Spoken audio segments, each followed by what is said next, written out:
Here's what I want to ask you, Ephraim. And maybe if you want to limit it to LeBron, fine. I think LeBron has been, and I think it's fairly clear, that he has been the best player on Team USA. Today, obviously, Steph saved him. But overall, LeBron has been the best player. And I want to ask you, KD's had his moments. And Embiid isn't even technically American. I mean, I think now he's a citizen. But, so of the American players in the NBA, do you think it's fair to say that LeBron is the best American player in the NBA? Or even that LeBron, Steph, and KD are still the three best American players in the NBA? I think it's extremely fair to say that. I don't think there's any slight there in anybody who's watched these games, including the friendlies, the exhibition games. You would automatically, if you didn't know anything about basketball, if you hadn't watched Team USA or the NBA and you came and you've watched it from the friendlies all the way up until now, and you just were there sitting in the stands, and I came up to you and said, who do you think is the leader of that team? Who do you think is the best on that team? You 99% of the time would say LeBron James. Right. Agreed. You just would, because of his command of the floor, the respect that he's given, not only by his teammates, but by the opponents.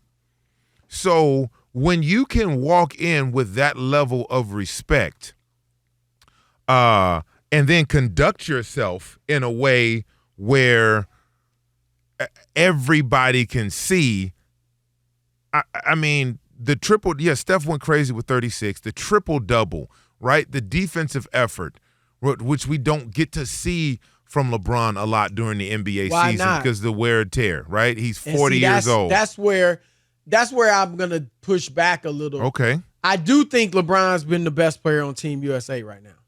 But I don't think he and then Steph and KD, I don't think they're the three best American players in the NBA.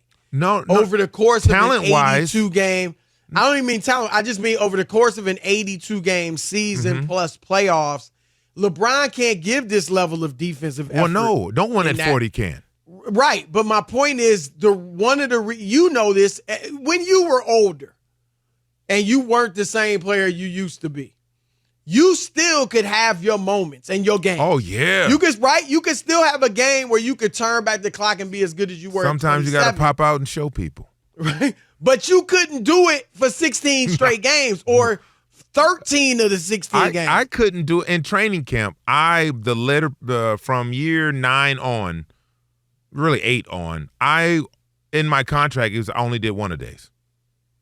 I only did one a days. It was no 2 a days for me anymore. So I'll give you everything I got on in the morning practice, and I would take the afternoon to recover, do some body maintenance, that type of stuff. So yeah, as you get older, that's what I'm saying. Yeah, absolutely. LeBron, this is perfect for him. Oh, this is it. 6 games, maybe 10, like you said, if you count friendlies. You're only playing 25 minutes. Today play more, but in general, you're playing about 25 minutes. You got great teammates around you. You don't have to overextend yourself. You can really get after it defensively because there's so few games, and you get a little spacing in between the games. You don't lose the leads when you go to the bench. So that's why I would say in this, LeBron's been the best. But over the course of an 82-game season, he's no longer the best player in the world. Because if he was, Ephraim, then he and the Lakers would be better. You're right. Because he got Anthony Davis. You know what I'm saying? You're right. And look, that's no slight on him. No, not at all. The fact that he's playing at this way at 39 years old, about to be 40, being able to lead a team of young and older all-stars in the world games and is the catalyst to the victories. Right. Right. They're 5-0 because of LeBron James, not despite him, but because of him. He's phenomenal in these. We're going to continue this. We got to get to the update, but we'll continue this around. So, you were saying, I don't want to disrupt your thought, but any more than, an update will pretty much disrupt it. But,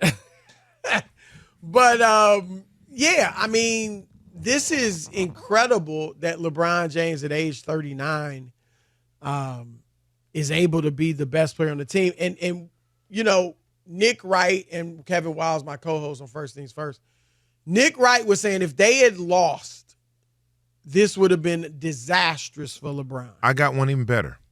Go ahead. I got one better. If the U.S. lost that game today, I don't think they medal in these Olympics. Really? Because you just think they're no, just listen to me.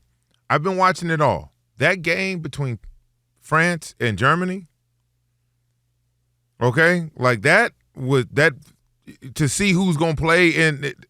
You know what I mean? Like that game between France and Germany. I want to hear. Yeah, it sounds like you trying to go somewhere. The loser plays in the bronze, right, for the bronze medal. Right. Right. France pulled it off. But if the U.S. lost today and had to go settle for a bronze medal, I don't believe the effort and attention to detail would have been there to go up against a Germany team that has been tremendous in this tournament. Okay. So when I was watching it, I was like, oh, man. Started the fourth quarter, they're down by 13, 14 points. I said, look here, man. I looked at my 10-year-old son who was about to have a panic attack, and I said, there's a good chance that the greatest basketball players in the world won't get a medal in these Olympics if they lose this game. And that's a real honest opinion and assessment. It's not a hot take. Right. It's not that. Just based on what I was watching in that game and how the game prior to that and how I've watched Germany play, I was like, oh, no, this is going to be the Wagner boys and for whatever, Dennis Schroder in the Olympics is he's literally like Steph. Just like Jose Alvarado is better for the Puerto Rican. You got more freedom. You're the man. You're the guy. You know what I'm saying? Right. You can do what you want.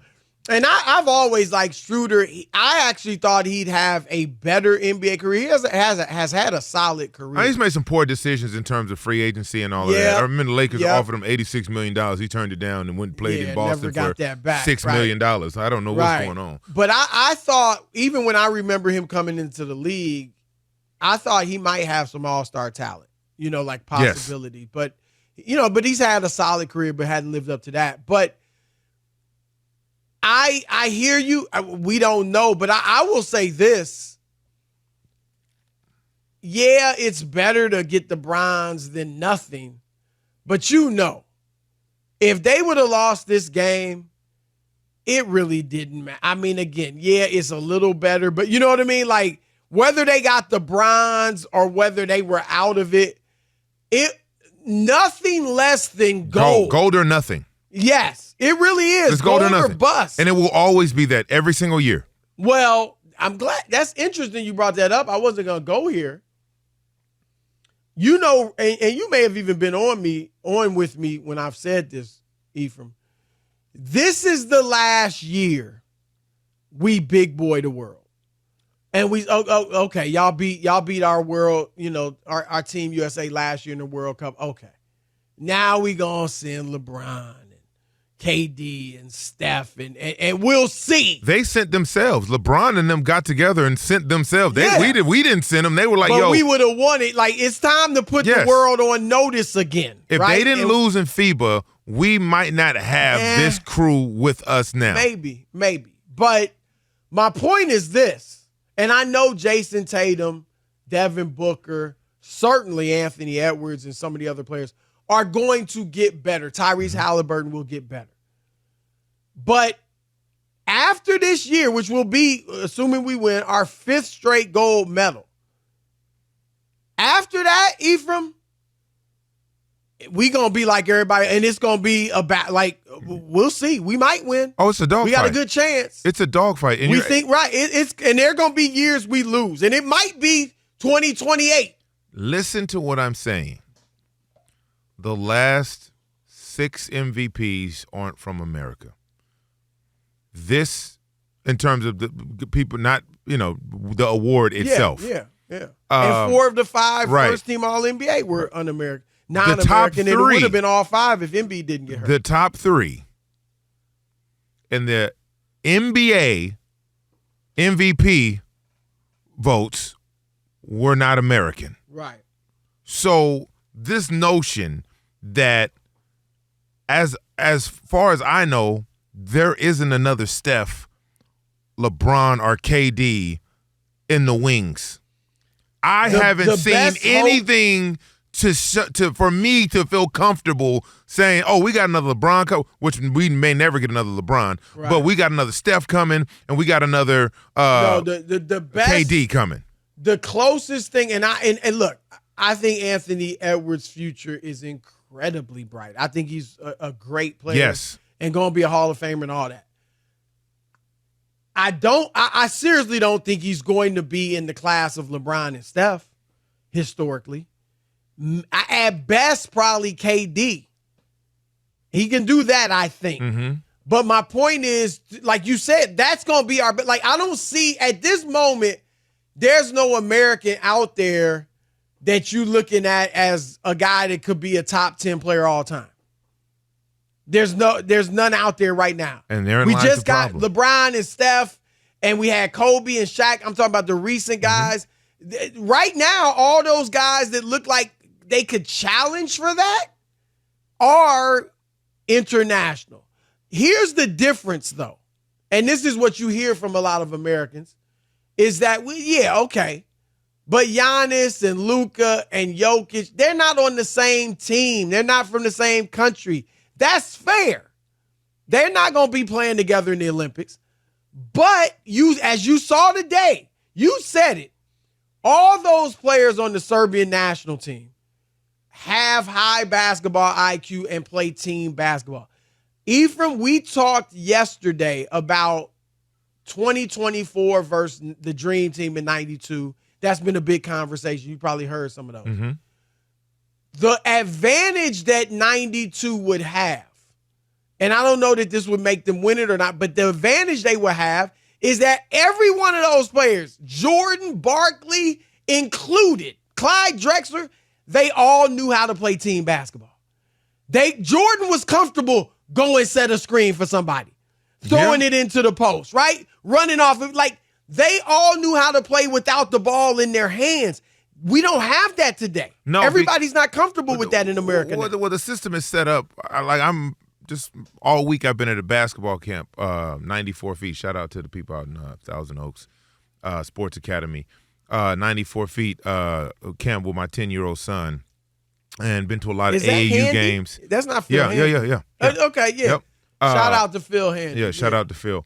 Former Lakers coach, right? Assistant. It's the situation where you're looking and you're going to these AAU tournaments, and you can Ball is Life and all the websites and the Instagram pages and all of that, and what you see is dynamic one-on-one players. Yep. You see a guy come down and split the double, spin off a third defender. And I'm thinking, as a coach, what I'm thinking is, okay, that's 3 defenders, right, that you just got by. That means 2 people are wide open. Wide open, right. And then he didn't you even see think about that. Not even one look at anybody else on the court, just the rim. So when you get that, and they thrive off that, you get ranked because of that. Your stock goes up, your NIL money goes up. All of these things that are going to be overtaking the values of team ball and make basketball IQ, making the right play, all of that's being replaced by self-fulfillment and gratification, which is rewarded by money now that you can make as an athlete. That's the problem that I see with the generation coming up. Anthony Edwards, look, you go back and look at his AAU highlights. Right. I want to continue this thought around the corner because it's a good one, and the proof is in the pudding. But keep it locked here on the Odd Couple as we break down American basketball, Fox Sports Radio.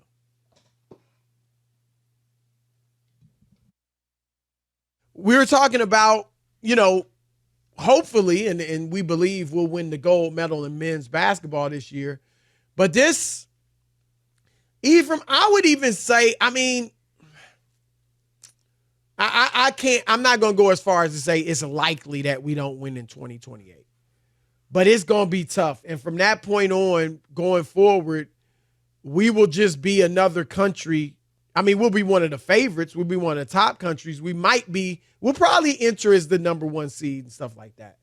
But we're going to be far from where we are right now, where it's a foregone conclusion. Even though we had a tough game today, where it's a foregone conclusion, we're going to win it all and the gold medal. And what you were talking about with what you see in AAU, the proof of what you're saying is in the pudding. In that, look at the NBA. And a Jalen Green, who is a great young talent and actually has some great moments and gives you 20-something points a night with the Houston Rockets. I mean, as great as he is, he's not taking over the league. No. Not right now. No. So it's the proof of what you're saying is right. I mean, we saw it in the draft. 3 of the top 6 players were international. You know what you need to be good in international basketball, especially the Olympics? You need maturity. Not necessarily. And we saw that today. Not necessarily the most talent or most athletic. You need maturity, because without maturity, the U.S. team down 13-14 going into the fourth. Remember, these are 10-minute periods. Great point. Athleticism is not going to get you back. Right? That's not going to. If you're not mature, Ephraim, you going to be like, hold up. You're going to. I'm faster than this dude. You're going to try to out. You're going to try to out. You're going to try to out athlete them. Yep. And you're going to put yourself and your team in a situation where panic has set in. Yep. Right? Because you can go down, you can get a dunk, but you can come back down and miss a defensive rotation and give up a 3. Yep. Right? And then now you feel a certain way going back down. And then now you got that volley. The maturity slows the game down. The maturity takes advantage of the few opportunities you have to make an impact and make a run. That's why LeBron, Steph, Katie, that's why they're great. That's why they're needed this Olympic season. And moving forward, where is the maturity going to come from? Yep. That's the question. Yep. We're gonna have the best athletes. I don't. Yep. That's nothing. We're going to have the better athletes. Period. Now, with that, who's going to be the leader, and is going to be enough maturity on the team to carry us over teams that specialize in discipline, ball movement, teamwork. No one, even though Joker is the best player in the league in terms of the MVP voting and has been, in my opinion, the last 4 years, they snuck one in and gave it to Embiid. But,